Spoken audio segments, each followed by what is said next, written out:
In these uncertain and busy times, your attendance is sincerely appreciated.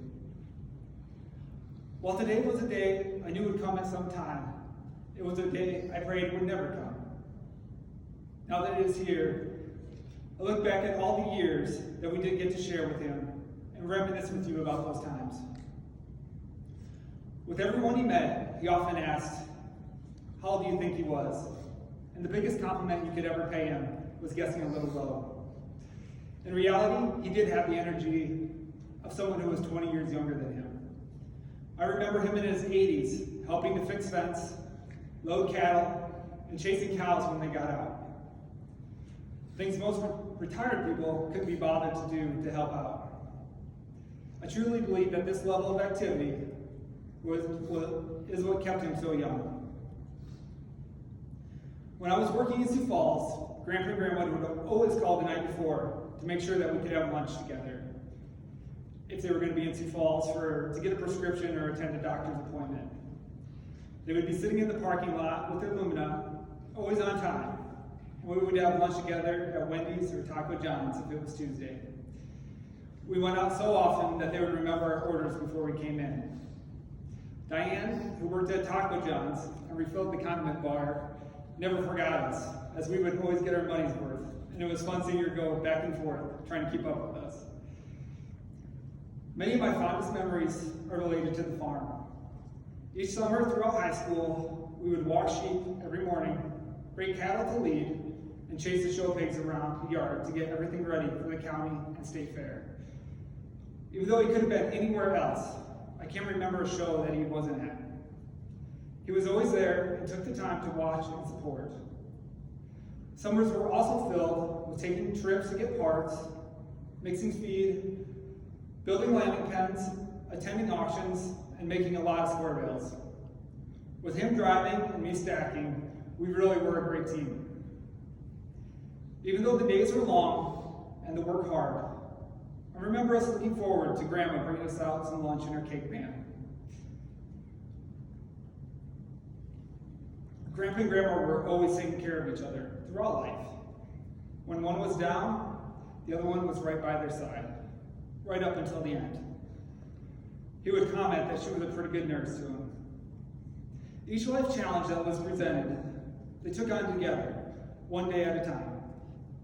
During the weeks that Grandpa was in the hospital, up until last Thursday, Grandma was only away for a few hours one evening to pay some bills, and was right back at the hospital later that evening. Grandpa and Grandma set the standard for a marriage and love of each other. When I would visit them in the hospital, many nurses would comment on how they were the cutest couple together. And when we were out together, he was always saying how many years they'd been married. And considering that the average length of a marriage is 8 years, it really is something to be proud of. The fact that he never forgot his wife's birthday because it was on the same day of the year was something that he loved to share. Their 50th wedding anniversary, which included many of you here, was one of his favorite days. Even though he isn't here, he still made sure Grandma was taken care of. Made sure Grandma had a dependable car and a good mower for the lawn. He also leaves her with a family that will always be there for her. A family that he talked about with everyone he met. Even though he was more of a quiet person, he was always easy to talk to and ready to talk with whoever came across his path. Grandpa and Grandma would welcome people at their house, which they built in 1992 when the old house was moved to Beloit. Well, the first time being there without Grandpa was hard. A host of memories flooded back. He always kept the farm looking neat by mowing the lawn with his big straw hat on. And a cat was never hit on that approach because Grandpa would always clear them out with his cat squirter. He said they needed a bath anyway and got a kick out of it every time. Garrit was always on the ball with what was happening on the farm. I could always count on a full update when I would call from Texas. He and his binoculars always kept an eye on everything from their kitchen window.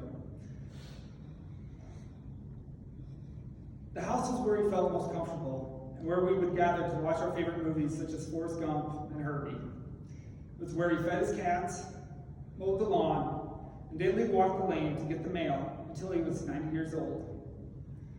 Traveling meant that Grandma would be packing everything but the kitchen sink.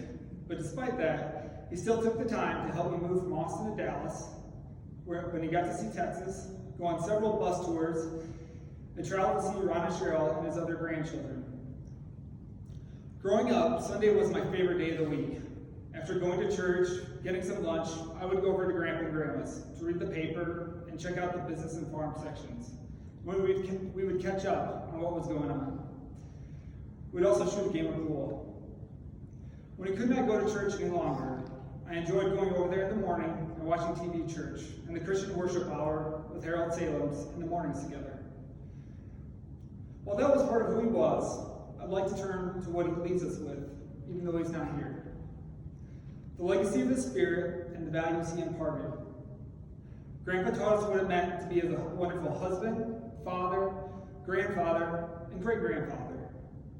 And the fact that Brad's son, Lincoln's middle name is Garrit, is something that honored Grandpa and made him very happy. Grandpa put his family first. I have a vivid memory of being taken to the emergency room in the middle of the night when I was younger due to an illness. Even though it was late and after midnight, Grandpa and Grandma were right there to make sure I was taken care of. When Grandpa had his fall last year and had to be hospitalized, the decision to make the 12-hour drive home wasn't difficult. While my work said it was not possible, the decision for me was easy. The cost irrelevant, and the time immaterial. Because it was the right thing to do. Just as it was for him in the middle of the night those years ago, and how it would have been if the roles were reversed. Those years I missed being away were hard. It was one of the reasons I decided to come back. One often doesn't recognize the importance of being close to family until you don't have it. And I'm grateful for the time that I did get to spend with him while I was transitioning back to the Midwest. As part of that transition, I got the opportunity to go through the interview process. As one moves through their career, the questions come less about what you did or what you may know, and become more about who you are as a person. And who I am is largely shaped by who we are here to celebrate.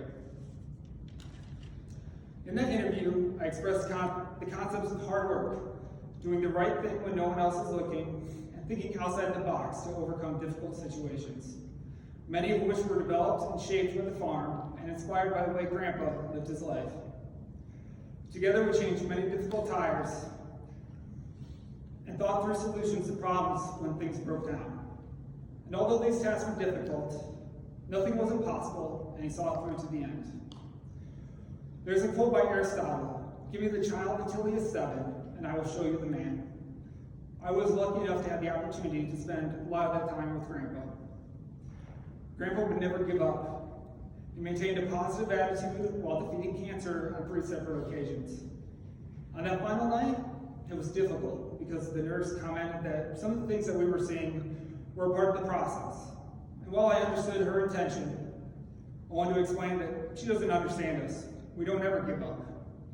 Grandpa fought the good fight, right up until the end. As Grandpa took care of his family, he took care of his things. Lawnmower always had to be cleaned off before going back in the garage. The cars were clean, and every Saturday morning, Grandma and him would clean the house together. Grandpa was a man of faith and was a spiritual leader of the family. He served many years as deacon and elder for Bethany Reformed Church. Grandpa only went to school through the 8th grade as he helped his family on the farm after that time. While his time in school might have been shorter than most, his true wisdom came from his experience. There wasn't an issue I couldn't discuss with him all throughout life. It's similar to how he taught me how to drive a tractor. He knew when to steer and when to let you learn from your mistake. One never went too far off their path, following Grandpa's advice. Some people's heroes and role models are sports stars or celebrities, but mine growing up was Grandpa. And until I figured out there were easier and safer ways to make money, I wanted to be a farmer, just like him. It is interesting how life progresses. For a time, he was the one that tucked me in at night, got me out of bed to walk the sheep, and taught me to shave.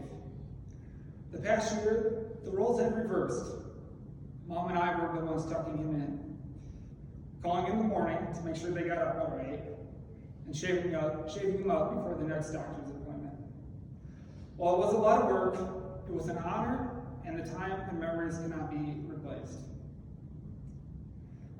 On the final night of his life, the only thing we could do was hold his hands. With Mom on one side and me on the other, we reflected on what those hands and how they had done so much. They were the hands that stretched out to greet new friends, the hands that held and comforted his family when they were sad, the hands that raised 2 daughters and 4 grandchildren, and the hands that were always warm and comforting to Grandma. And they were the hands that bear the scars and strength of years of work. And while his favorite chair is empty, the house a little bit more quiet, and one less person looking out over you from that kitchen window, I know he will continue to look down upon us from heaven. We will continue to live his legacy of being a decent, sincere, and kind soul that will be with us forever.